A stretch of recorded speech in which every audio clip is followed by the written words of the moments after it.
Hi guys, welcome back to my YouTube channel your future wallet, जो बढ़ा देगा आपकी नॉलेज। तो आज हम डिस्कस करने जा रहे हैं how to choose mutual fund and its detailed analysis. हमने पिछली वीडियो में डिस्कस किया था how to earn a big money with by investing small amount daily, that is ₹100 daily in mutual funds. तो अगर आप हमारे चैनल पे नहीं है तो सब्सक्राइब कर लीजिए, बिकॉज आज मैं आपको ऐसी चीज़ बताने जा रहा हूँ जो आपको बहुत हेल्प करेगा while choosing your mutual funds. जी हाँ, तो अगर मैं आपको ये कहूँ कि अगर आपसे कुछ म्यूचुअल फंड्स चूज करने में गलती हो जाती है तो आपके छोटे से प्रॉफिट का छोटा लॉस हो जाएगा। जी हाँ, छोटे से प्रॉफिट का छोटा लॉस हो जाएगा, तो वो बिल्कुल कहना बिल्कुल सही होगा। जी, तो कैसे हम सिलेक्ट करें हमारे अपना म्यूचुअल फंड्स? जी, तो हमें हमेशा डीपी फंड में ही जाना चाहिए। DP fund means direct plan fund. तो डायरेक्ट प्लान फंड में क्या होता है?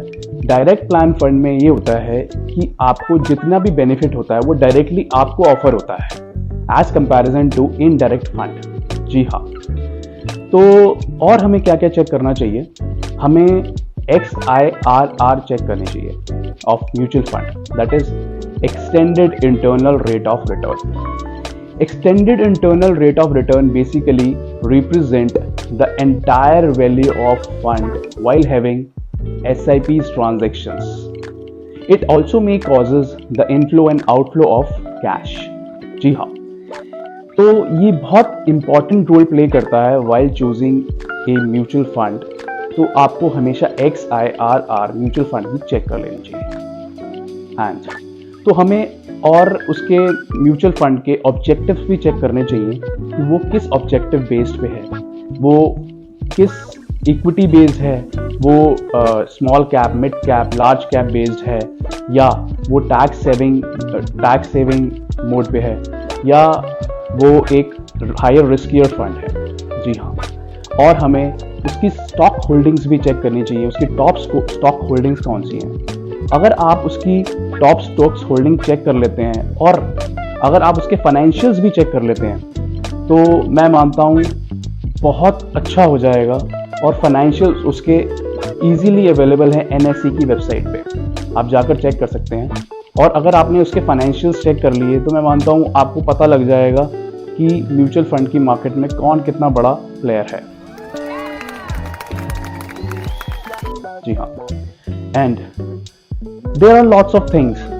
बहुत बड़ा मार्केट में एक बुफे लगा हुआ है, फॉर एग्जांपल ICICI, HDFC, कॉन्स, निपॉन इंडिया। तो थोड़ी बहुत तो टेंशन रहती है कि हमें कौन सा फंड चूज करना चाहिए। तो ये आपकी हेल्प कर सकता है कि आपको कौन सा फंड चूज करना चाहिए। और हमें क्या क्या चेक करना चाहिए? और हमें उसका एक्सपेंस रेशो चेक करनी चाहिए। Expense ratio is basically are the charges which is levied on mutual fund investor while at the time of maturity।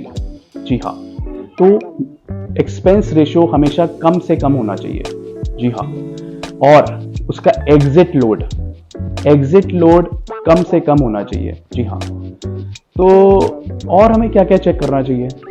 तो ये तो हो गई कि बहुत सारी चीज़ें हो गई कि जो हमने बता दी, और आपको उसके म्यूचुअल फंड्स के पास रिकॉर्ड्स चेक करने चाहिए कि वो कितना बेहतर रिटर्न हमें बना के दे रहा है। जी हाँ, और मैं मानता हूँ अगर आपने ये चीज़ें ही चेक कर ली तो इतनी चीज़ों में ही आप पहचान लेंगे कि मार्केट में कौन कितना बड़ा प्लेयर है, और आप इजीली अपना म्यूचुअल फंड सिलेक्ट कर पाएंगे और आप अपने रिटायर्ड लाइफ प्लान कर पाएंगे, आप अपने बच्चों का फ्यूचर सिक्योर कर पाएंगे। और उसके ऑफर डॉक्यूमेंट ज़रूर रीड कर लीजिएगा। और मैं मानता हूँ कि इतनी ही चीज़ें बहुत हैं आपको सिलेक्ट करने के लिए म्यूचुअल फंड को। तो अगर आपको वीडियो अच्छी लगी हो तो सब्सक्राइब कर लीजिए, लाइक कर लीजिए, शेयर कर लीजिए। मिलते हैं जल्द अगली वीडियो में। Thank you for watching.